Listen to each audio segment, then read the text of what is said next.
Olá, meus queridos amigos, muito bom dia! Muito bom dia! Muita luz e paz ao seu coração, bênçãos para que você tenha uma segunda-feira iluminada. Começando mais uma pílula do nosso evangelho de hoje, nossa, para falar de um assunto assim, que acho que diz respeito a todos nós, né? Como lidar com a tristeza. E aí, você de vez em quando fica triste? Ai, as pessoas devem até pensar, mas Ricardo, que pergunta sem nexo, né? É claro que eu fico triste.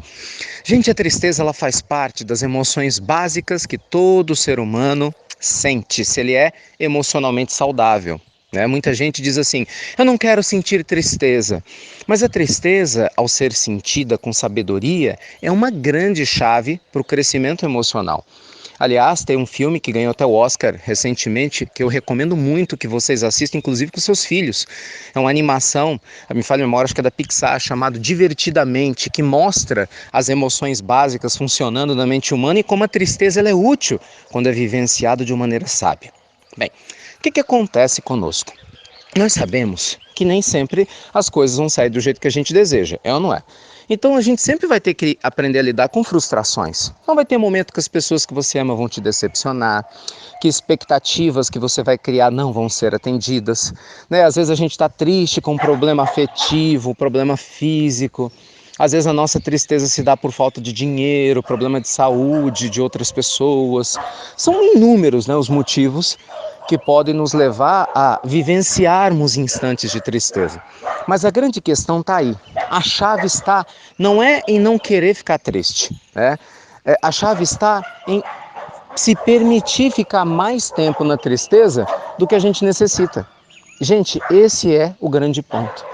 A gente precisa aprender a se libertar. Existe uma ditadura hoje da felicidade no mundo, né? Você não pode ficar triste. Então a pessoa está chateada, ela tem que se sentir alegre imediatamente. Aí ela não sabe como fazer emocionalmente, ela não consegue viver essa tristeza com sabedoria. O que ela faz? Busca drogas, vai beber, né? Vai fumar alguma coisa. Por quê? Para esquecer dos problemas.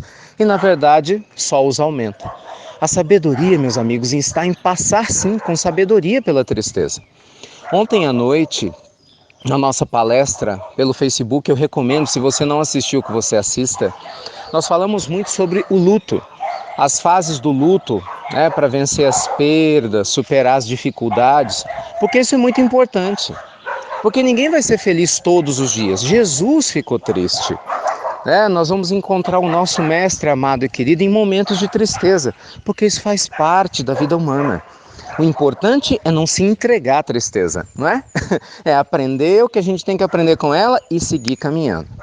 É lógico que em alguns casos mais graves, principalmente quando não é só uma tristeza, uma situação chata que aconteceu, mas sim uma tendência que a pessoa traz de ficar triste constantemente, é natural que quando isso aconteça, a gente tenha um indício grave, às vezes até de uma obsessão.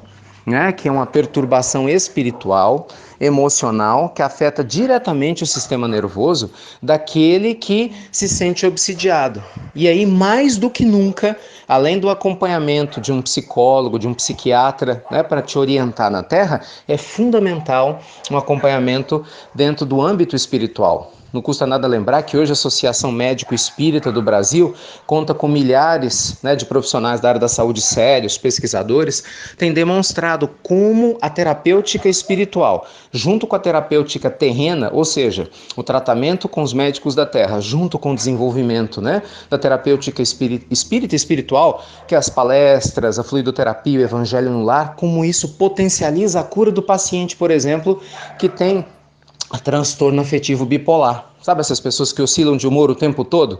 Tô triste agora, tô na mania daqui a pouco, depois fico triste de novo. E a própria pessoa não entende por que ela tá assim. Busque o auxílio de um profissional na Terra e ao mesmo tempo de cuidar da sua vida espiritual. O que não pode é a gente simplesmente se entregar à tristeza como se ela fosse a dona da nossa vida. Absolutamente não é. Nós nascemos para alegria. Somos seres de abundância. Nunca se esqueça disso. Você nasceu para ser feliz e muito feliz. Momentos de tristeza vêm e tem que ser como as nuvens do céu. Vão, passam. É claro que se você teve uma perda, uma situação delicada, as tristezas aparecem. Muitos dias eu estou triste, sabe? Mas eu aprendi, ou pelo menos tenho aprendido, a sempre me lembrar: isso passa, isso vai passar. Isso passa porque é minha natureza ser feliz. Deus está do meu lado, como está do lado de todo mundo, e tudo passa. Porque não há mal que sempre dure. Tudo passa. E essa consciência vai trazendo força para a gente não guardar mágoa nem tristeza. E aí você pode fazer um evangelho na sua casa, e o evangelho é tão maravilhoso, eleva nosso pensamento. Você pode buscar um trabalho social voluntário, que é maravilhoso, cuida do seu sentimento, atrai a presença dos bons espíritos amigos para te orientar, para te proteger e te afasta, né, daquele pensamento depressivo, de baixa autoestima, de desconexão com a grandeza da vida. Então, consciência, inteligência emocional, meus amigos, maturidade é aquilo que a gente precisa para se libertar desse excesso de medo de lidar com a tristeza. Então, cuidado. Vamos resumir isso tudo? Cuidado, nem abrace a tristeza como se você dependesse dela para poder viver absolutamente, mas também não tenha medo de vivenciar os dias tristes com sabedoria, porque eles têm muito a nos ensinar. Muita gente é muito agitada e dispersa e às vezes precisa sim desses instantes de tristeza porque fica mais observador, faz uma autoanálise da própria vida e aí acaba enxergando muitas coisas que precisam mudar na sua existência, não é? Para ter muito mais alegria e felicidade. Por isso, gente, que o Senhor da vida permite a tristeza ainda no mundo, porque nada acontece por acaso. Lembre-se, todos estamos crescendo e as nossas emoções, quando elas são abordadas, né, com sabedoria, elas têm muito a nos ensinar, tá bom? Então, luz e paz para você, que você possa se encher de alegria mesmo durante as tristezas, porque elas passam, elas sempre vão passar. E se a coisa estiver apertando e for necessário, não hesite em buscar a ajuda de um especialista, um bom terapeuta, um psiquiatra. Aí, acima de tudo, claro, o trabalho espiritual nobre e digno para te ajudar a elevar seus pensamentos, seu padrão de sentimento e seu padrão moral, para junto com essa terapêutica terrena, trazer a você o que você precisa para seguir firme e feliz. Tá certo? Gente, hoje à noite estaremos no Iglacos, nosso querido irmão Glacos, aí no Padre Eustáquio, na cidade de Belo Horizonte, para quem for da região. E se desejar e puderem participar, vai ser uma alegria imensa estar com vocês lá e, consequentemente, lógico, né? Repercutir mais esses assuntos fundamentais aí da nossa existência humana. Hoje nós vamos falar um pouquinho exatamente sobre isso, como vencer a depressão e como que a doutrina espírita pode te trazer elementos fenomenais para se libertar dessa situação que prende tantos corações ainda no nosso planeta, tá bom? Te vejo mais tarde então. Fiquem com Deus e até muito breve.